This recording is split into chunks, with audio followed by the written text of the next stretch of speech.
유튜브로 읽는 박정희 전기 13권 마지막 하루 중앙청 기자실.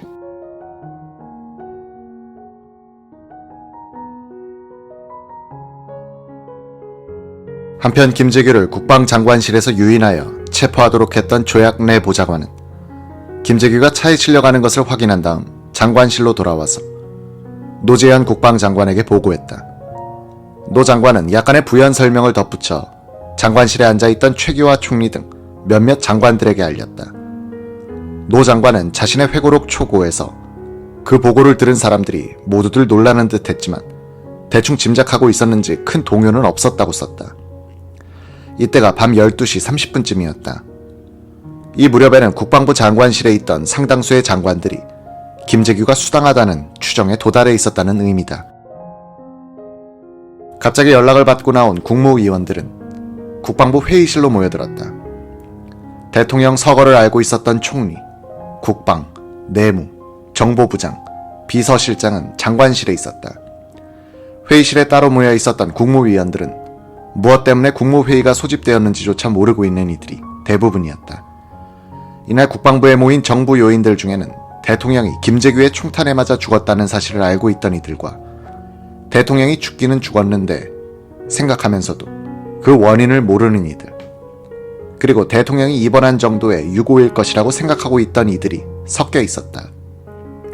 지금 쿠데타가 진행 중이라고 속으로 추측하면서 숨을 죽이고 사태의 추이를 지켜보는 이들도 많았다. 시의 범인이 김재규라는 보고를 받아 알고 있었던 최규하 총리는 초조하고 침울한 표정이었다. 그 김재규와 계엄령 선포 문제를 의논하면서 그의 생각이 어디로 향하고 있었는지 김성진 문공장관은 이렇게 평했다. 최 총리는 매사 신중하고 조심스럽고 책임감이 있는 공직자로서 정평이 나 있었다. 최 총리는 김재규가 대통령을 어딘가에 감금해 놓고 계엄령을 선포하여 자기의 직위를 방패 삼아 정권을 탈취하려고 하지 않는가 내심 의심하고 있었다. 다행히도 국무위원들이 김재규에게 따지고 있는 것을 목격하고 최후의 결정을 내려야 할 자신의 입장을 생각하며 신중하게 귀추를 지켜보고 있었다. 군대의 생리를 잘 알고 있었던 지도자였다면 이날의 대처는 달랐을 것이다.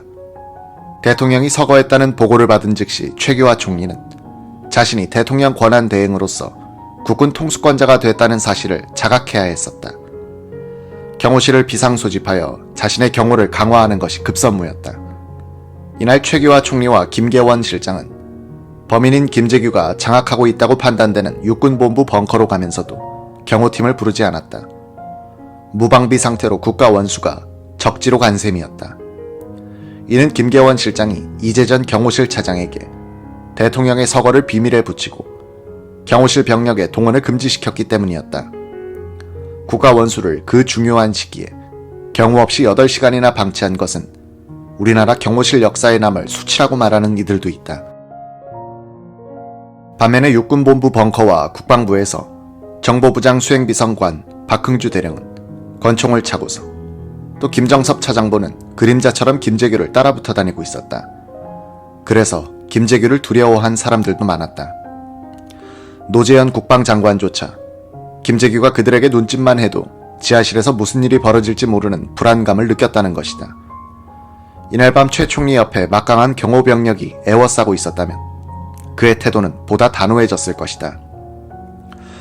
최 총리로서는 국방장관과 내무장관을 불러 범인 체포를 명령하는 것이 계엄령을 선포하는 것보다 또 계엄 선포 사유를 유고로 하느냐, 치안 사태로 하느냐, 서고로 하느냐로 지루한 말씨름을 전개하는 것보다 더 중요했다.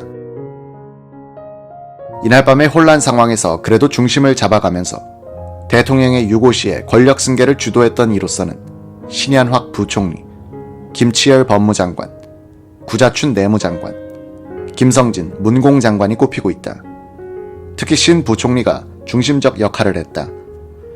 국방장관실에서 신 부총리는 유고의 사유를 밝히라고 김재규 부장을 몰아세웠더니 김재규는 선배님 이라 부르며 기가 꺾였던 것이다. 최규하 총리에게도 신 부총리는 우리가 무엇을 근거로 대통령이 유고라고 인정할 수가 있겠습니까? 라고 했다. 아무도 본 사람이 없지 않습니까? 그래가지고 어떻게 계엄령을 선포하자는 말입니까? 이윽고 최규하 총리는 김계원 비서실장에게 말했다. 김 실장이 각하가 안치된 곳을 알 터이니 거기로 안내하시오. 신 총리, 신현학 부총리, 노재현 국방장관, 구자춘 내무장관, 김성진 문공장관은 김계원 실장을 앞세우고 국군 서울지구병원으로 향했다. 이들을 태운 승용차가 중앙청 앞에 도착하니 야간 통행금지 때 쳐놓는 바리케이드를 군경 합동 근무자들이 치워주었다. 시계는 27일로 넘어와서 오전 1시를 넘고 있었다. 병원에 도착한 총리 일행은 작은 방으로 안내됐다. 김성진 장관은 치료용 침대 위에 누워있는 사람이 대통령이 아니기를 바랐다. 머리부터 발끝까지 하얀 천으로 덮어 씌워져 있었다. 모두들 그 앞에서 얼어붙은 사람들처럼 부동자세로 숨을 죽인 채 서 있었다. 한참 그렇게 서 있다가 누가 시킨 것도 아닌데 서로 약속이나 한 듯 고개를 다 같이 숙였다. 김병수 원장이 머리를 덮은 하얀 시트를 걷었다. 대통령의 얼굴은 깨끗이 씻었기 때문인 듯 상처가 보이지 않고 잠든 듯 했다. 얼굴은 약간 부어있을 뿐이었다. 최 총리 일행은 김 병원장의 안내로 옆방으로 옮겼다.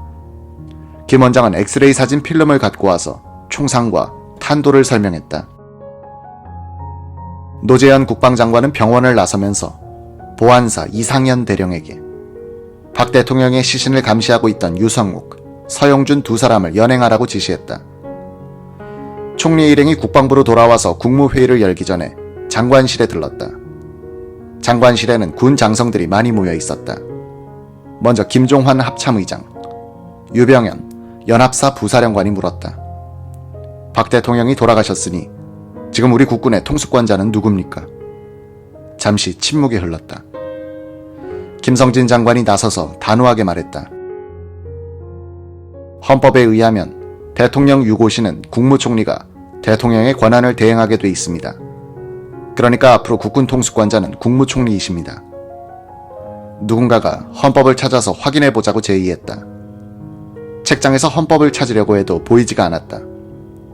모두가 긴장하고 있어서 제목에 육법 전서가 아닌 헌법이란 단어가 있는 책을 뒤졌기 때문이었다.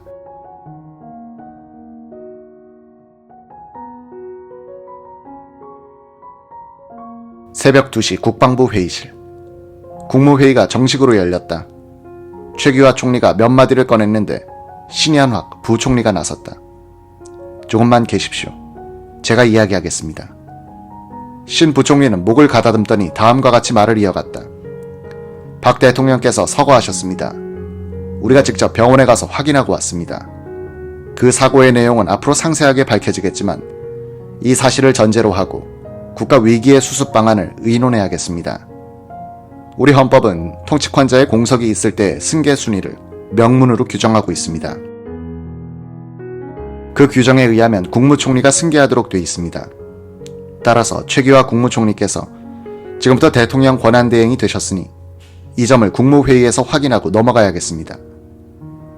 신현학 부총리의 사회로 국무회의는 27일 새벽 4시를 기해서 제주도를 제외한 전국에 비상계엄령을 선포하기로 의결하고 계엄사령관에는 정승화 육군참모총장을 임명했다.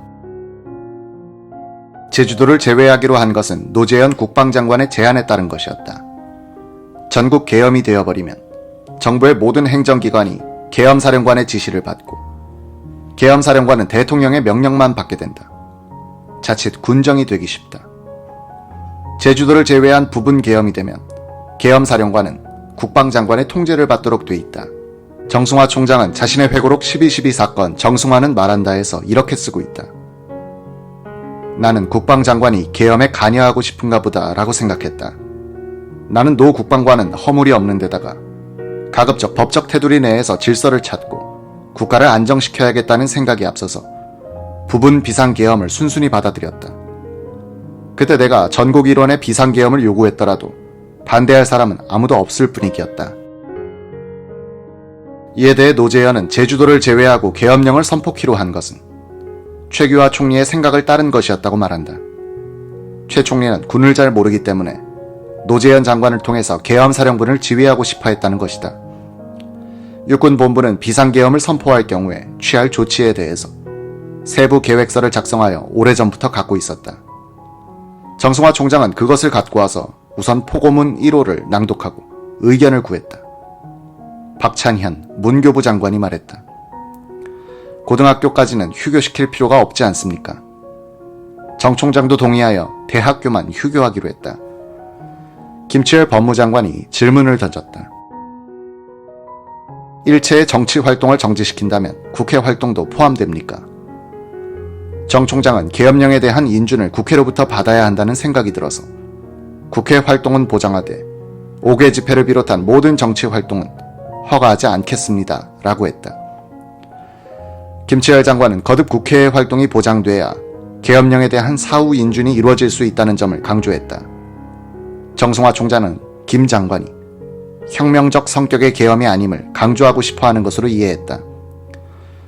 정승화 총장은 유신체제의 심장이 멈춘 지 불과 8시간이 흐른 시점에서 이미 권력의 중심이 자신을 포함한 군부로 옮겨오고 있음을 느끼고 있었다. 그는 회고록에서 나는 일체 더 이상의 발언을 하지 않고 묵묵히 국무위원들의 뒤에 앉아 그들의 이야기에 귀를 기울여 듣고만 있었다. 내가 나서면 장관들이 군을 의식하고 발언을 제대로 못하는 등 위축될 염려가 있었기 때문이다 라고 썼다. 전두환 장군의 신군부가 정권을 잡을 수 있었던 것은 이 12.7 비상계엄 조치에 의해서 권력의 축이 이미 군부로 이동해 있었기 때문이다. 이는 강력한 지도자가 사라진 진공 상태에서 계엄령이 퍼지면 비록 그것이 합헌적 계엄이라 하더라도 자연스럽게 군부가 권력의 중심부에 들어앉게 된다는 교훈과 경고를 주고 있다. 국무회의는 새벽 3시가 넘어서 끝이 났다. 장관들은 뿔뿔이 흩어지기 시작했다. 발표를 책임진 김성진 문공부 장관은 차를 타고도 가만히 있었다. 운전기사가 어디로 갈까요? 라고 물을 때까지. 허무와 긴장. 김 장관 스스로도 어디로 가야 할지 모르는 것처럼 느껴졌다. 중앙청으로 가자. 중앙청 앞에서 내리니 새벽 공기가 유달리 썰렁하게 감촉됐다. 그 길로 기자실로 갔다. 아무도 없었다. 그 위층에 있는 국무회의실로 걸어 올라가 아무 의자에나 털썩 주저앉았다. 어떤 생각도 들지 않았다. 그런데 얼굴에서는 눈물줄기가 흘러내리고 있었다. 박 대통령이란 사람이 참으로 가엾게 느껴졌다. 한평생을 굳은 일로 노심초사만 하고 보답은커녕 비판과 비난만 받았던 인생이 아닌가. 시골 뼈대 있는 집안의 엄한 가부장처럼 국민을 대했건만 아비의 속마음을 모르는 자식들에게 배은망덕한 꼴을 당하고 말았구나. 김 장관은 청와대 대변인 시절 언젠가 대통령의 치사를 초잡을 때 나는 이미 이 나라 민주재단에 나의 몸과 마음을 바친 지 오래다라고 썼다가 표현이 좀 지나치다고 생각되어 빼버린 일이 있었다. 그 생각과 함께 전날 당진 송신소 중개소 준공식장에서 보았던 대통령의 불길한 모습이 떠올랐다. 이런저런 상념에 잠겨 있는데 통행금지 해제 시간이 가까워오고 있었다. 그는 급히 기자실로 내려갔다. 아무도 없었다. 벽에 걸린 흑판 위에 발표 내용을 쓰기 시작했다.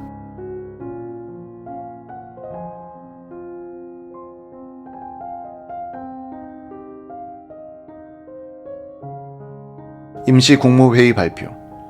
79년 10월 26일 23시에 긴급히 소집된 임시국무회의는 대통령의 유고. 이렇게 써내려가는 김 장관의 등 뒤에서 인기척이 났다. 돌아보니 조선일보 정치부 김명규 기자가 뛰어들어오고 있었다. 이때가 새벽 4시 10분. 몇 마디 이야기하고 있는데 기자들이 순식간에 모여들었다. 김 장관은 흑판에 써내려가던 발표문을 기자들 앞에서 읽어내려갔다. 발표 도중에 눈물을 보인 김 장관은 부끄러운 생각이 들어 발표를 끝내자 곧장 기자실을 빠져나와서 승용차에 올랐다. 갑자기 집안 식구들이 보고 싶어졌다. 집에서 찬물을 한 잔 들이킨 김 장관은 총리 공관으로 달려갔다. 최규하 대통령 권한대행이 정일권, 백두진, 백남억, 김종필, 박준규 등 여당 원로들에게 대통령의 서거를 알리고 있었다. 자세한 설명은 김계원 실장더러 하도록 했다. 김 실장은 아직 마음의 안정을 찾지 못한 듯 앞뒤가 가끔 어긋나는 말을 했다. 김재규가 차지철을 겨누고 쏘았는데 그것이. 정일권 전 국회의장이 그러면 각하께서 유탄에 맞았단 뜻인가 하고 묻기도 했다. 설명이 끝나자 그들은 모두 고개를 떨구고 총총히 공관을 떠났다. 그 모습을 바라보면서 김성진은 이런 생각에 빠졌다. 혁명 정치가 박정희의 시대는 이미 끝났구나. 그의 정치적 유지를 이어갈 사람은 저 속에는 없다. 먼 훗날에 소박했으나마 그가 가졌던 민족주의 정신을 이어받을 사람들은 반드시 나올 것이다.